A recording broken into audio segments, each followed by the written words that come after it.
flor de pino que corté para ti, tela de este joven vecino de Quilalí. La historia es un hecho y se cuenta. Lo estaba escuchando ahí en la radio. ¿Cómo le contamos a la generación nueva quién fue Sandino, cuál fue su trascendencia y cuál es la razón por la que cualquier nicaragüense tiene que enterarse de la historia de nuestro máximo héroe?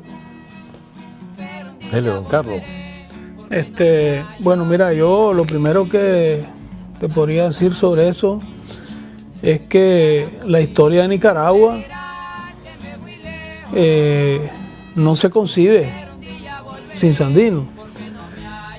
No podés concebir Nicaragua sin Sandino, sin el sandinismo, sin la revolución sandinista.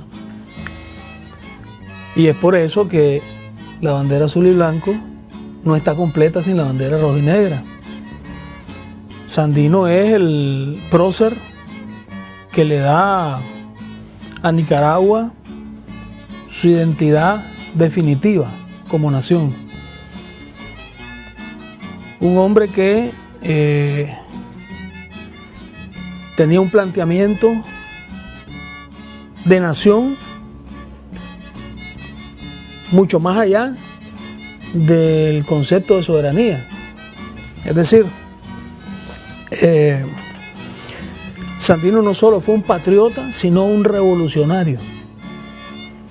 No solo fue un defensor de la soberanía nacional, sino que fue un antiimperialista.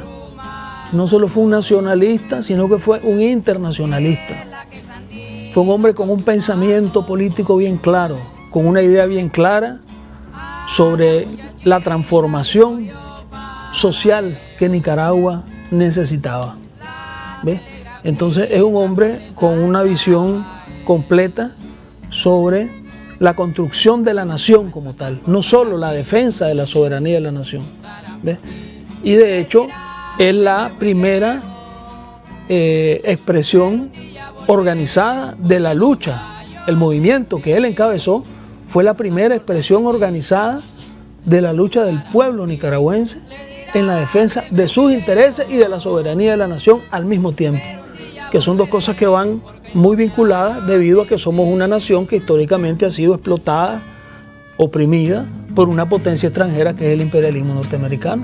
Entonces cuando se habla de explotación aquí, el mismo Sandino lo decía en sus escritos, la clase obrera sufre hoy, decía Sandino, una doble explotación, la de la burguesía nativa y la de los capitalistas extranjeros. Entonces somos explotados como país y la clase trabajadora de este país explotado es explotada doblemente. Y Sandino luchaba por reivindicar los intereses de esas clases explotadas. Por eso decía también en una de sus frases, que creo que es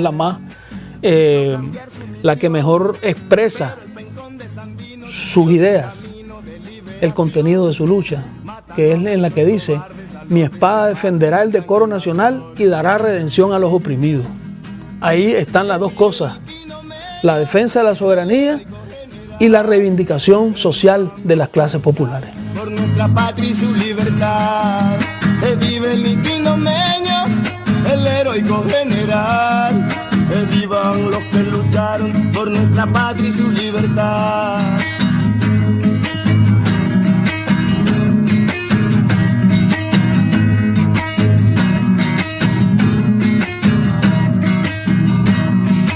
Adulto César Sandino, tu pueblo aún lucha sin desistir.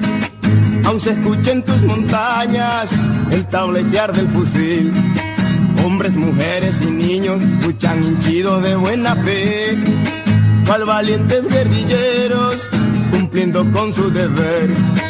El pueblo sigue el ejemplo de tu imborrable labor. Un nuevo sol miraremos el día que triunfe la revolución, y tu flamante bandera, que es también la nuestra, ondear en tu honor. A mí me parece que Sandino tiene muchos aportes. Creo que se le puede estudiar desde muchos ángulos. Pero yo quisiera rescatar dos. El primero es que con Sandino es la primera vez que se construye una alternativa popular. y que es el mismo pueblo el que dirige una lucha armada con un objetivo diferente a la toma del poder por simplemente la toma del poder, que era lo que hasta ese momento había ocurrido, que los terratenientes con banderas diferentes se levantaban los unos contra los otros y llevaban a sus peones a la guerra.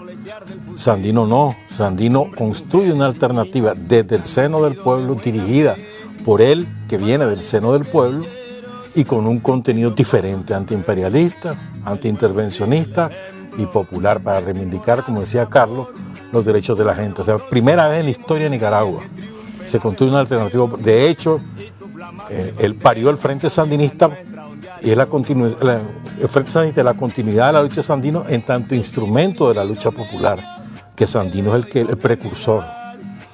Y yo creo que me parece a mí que es muy importante también.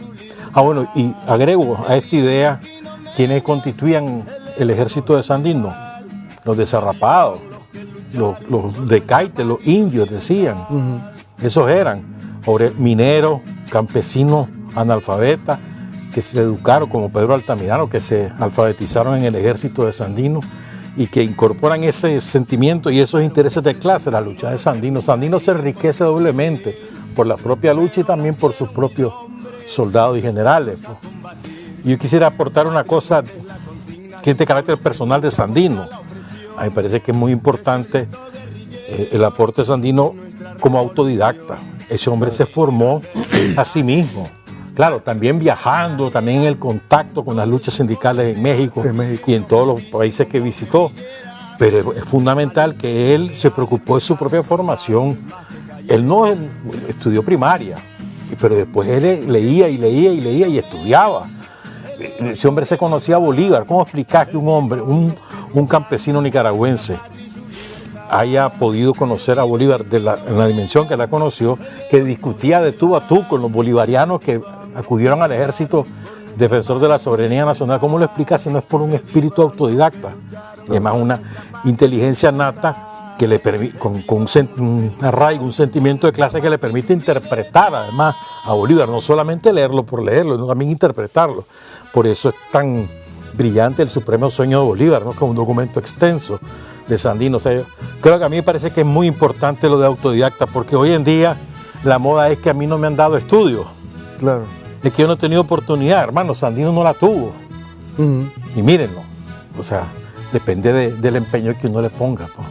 A propósito de eso, Chele, una de las cosas más importantes en Sandino, más asombrosas de Sandino, más admirables, tiene que ver precisamente con eso, porque no solo se preocupó de su propia formación, sino del legado a las generaciones futuras.